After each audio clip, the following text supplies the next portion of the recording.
So how would you walk someone through that if we all three know, you, me, and the person listening, that the market's going to go down from here, but you're still thinking you want to buy? All right, gang. Hey, so it's interesting as we find ourselves in the middle of this little ad hoc series that we threw together right now on, coping with the COVIDs or whatever the heck you want to call it.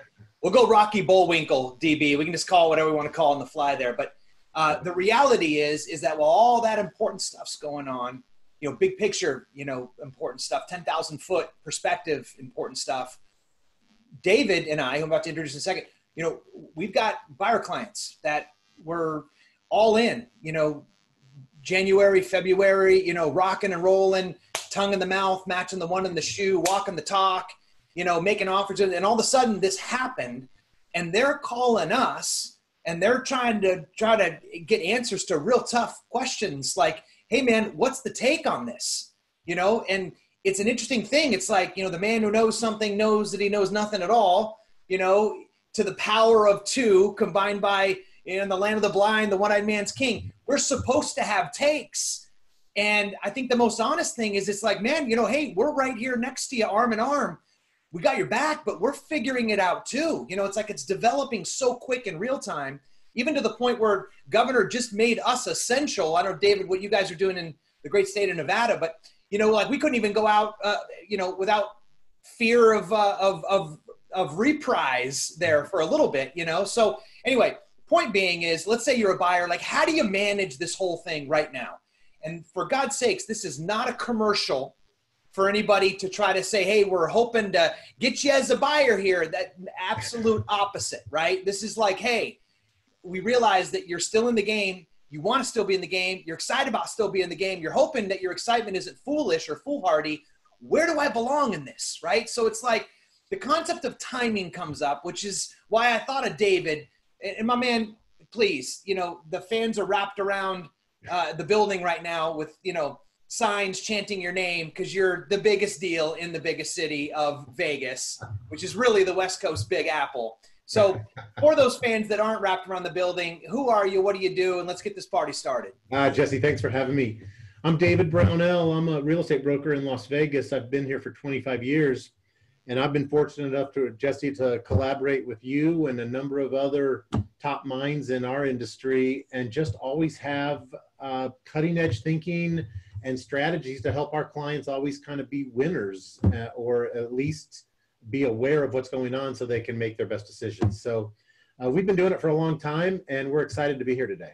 Yeah, that's well said, man. So, perhaps if we could start there. What I'd love to just get at you is like kind of the elephant in the room is like, okay, so let's say you are in that camp, you want to get the party started. Like, where do you start with that? Or maybe even restart with that. Like, it almost kind of feels like it's a dose of why and it's a dose of when. Like, should I be in now or why should I be in now? And if I'm not, when should I get started again? So where would you start with that? Sure. And before we get into that, I want to just, you said something and it's, folks are out there needing to buy, wanting to buy, and they're looking to us for kind of some guidance and some insight. And it took me back when you said that to 2007, 2008. And I remember those conversations back then. And so I know you were there too.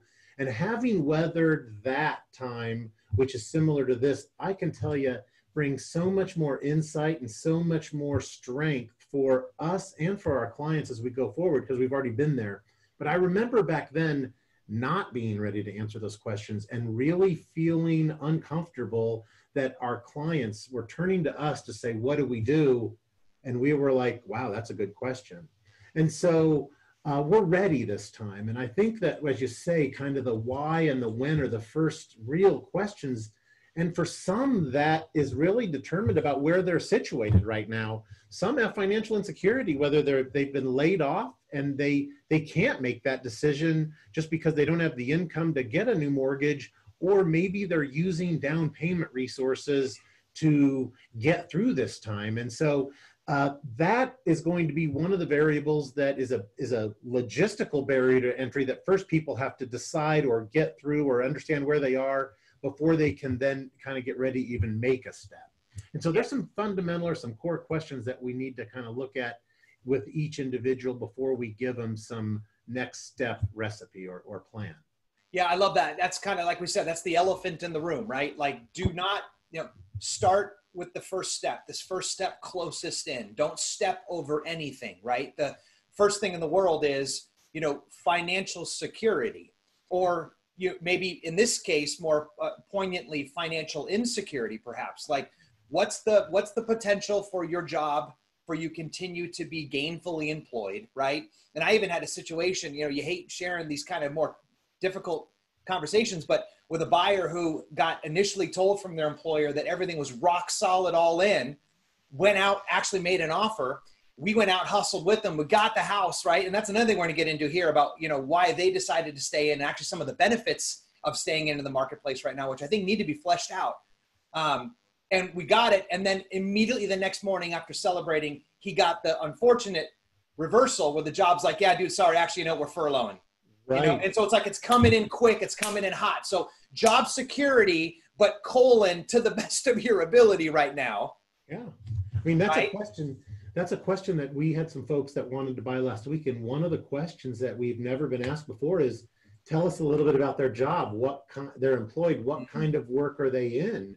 Because I think that the sellers want to know that. They want to know, if we say yes to these buyers, are they likely to get to that finish line, or what are the financial insecurity issues that they may face along the way that could disrupt this? Yeah. And, we can respect why a seller would come from that position. I'm not even sure how legal, those types of questions are, but that we won't get into a separate debate on that. They're getting asked, right? Fair. So you've got the job security, right? You hope, right? Or just the quotient of financial insecurity there. And then you got down payment, right? Everybody woke up there that one morning, about a week or half back or whatever. And, we were 30% down on our, portfolios in the market. And, some people are seeing little things pop back up. Other people are saying, hey man, we're just at the first crest on this. We got another far to fall before it's done. But it's like, okay, so if you can get past that, right? Let's just say you do. Let's say you hop on a raft, you get to the other side, you're past those two things, right? You're one of the lucky ones. Sure. Now, then what? Then it really becomes a conversation of like timing the market. Does it not? Yes. I mean, for so many, that's the first place that a buyer wants to go, because everybody has that story of their Uncle Bill who tells them back of the recession before, and I timed it perfectly. I knew just when it was time to buy a house, and I bought one 3 days before the bottom, and look, son, and they, show you that. But really, for all the Uncle Bills out there, that's just a guessing game. And if you really want to be an Uncle Bill, my recommendation is you start buying a house every month, so that whatever month we determine was that point, if you're trying to find that magic moment, that elusive timing spot that everybody finds as the perfect moment, then you can really never be sure. To be sure, you better buy a home every month. Right. And we're being playful, of course, just to make an over-exaggerated point and not to be crass about it. I mean, I think that anybody who's anybody, ourselves included here, would love to time the market, right?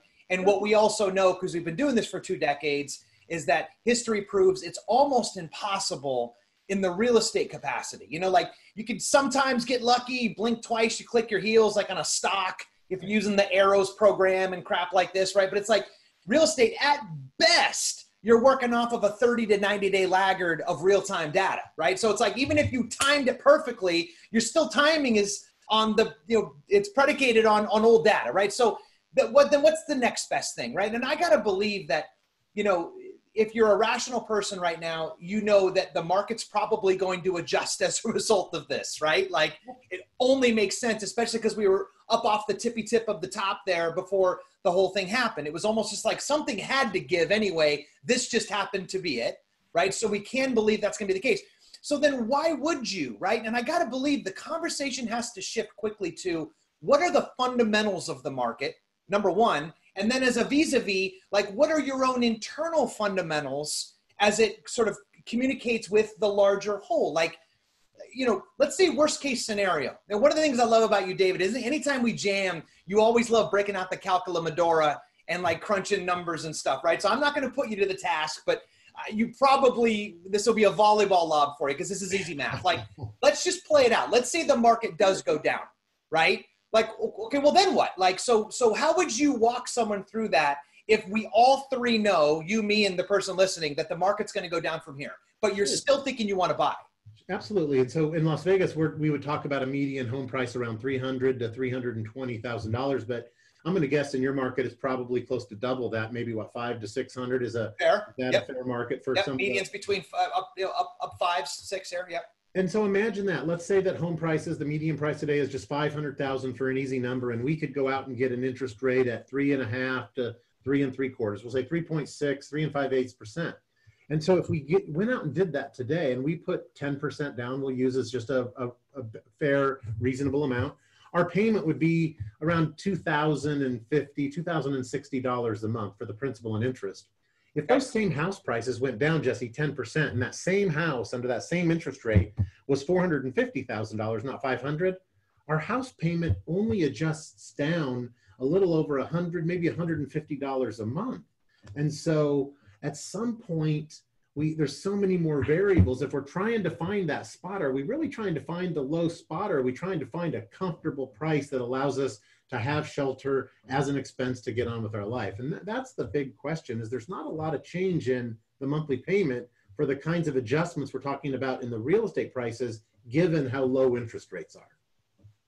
It's impossible to create an insurance policy against a cataclysmic fall like what we all saw back in the Great Recession, right? Where some of the pockets, especially in your neck of the woods, were what, 50% off? Dare we say maybe more?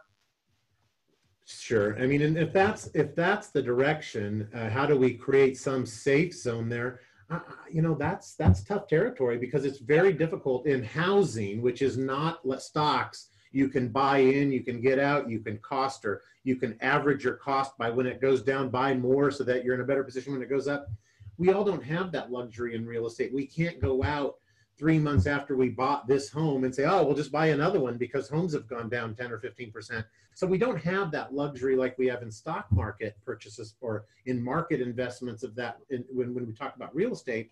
But I do think that we can look out and get a sense of what direction the market's going to go and what things are important to individuals, and really help them figure out what their individual timing point is, as opposed to some magic moment that's elusive.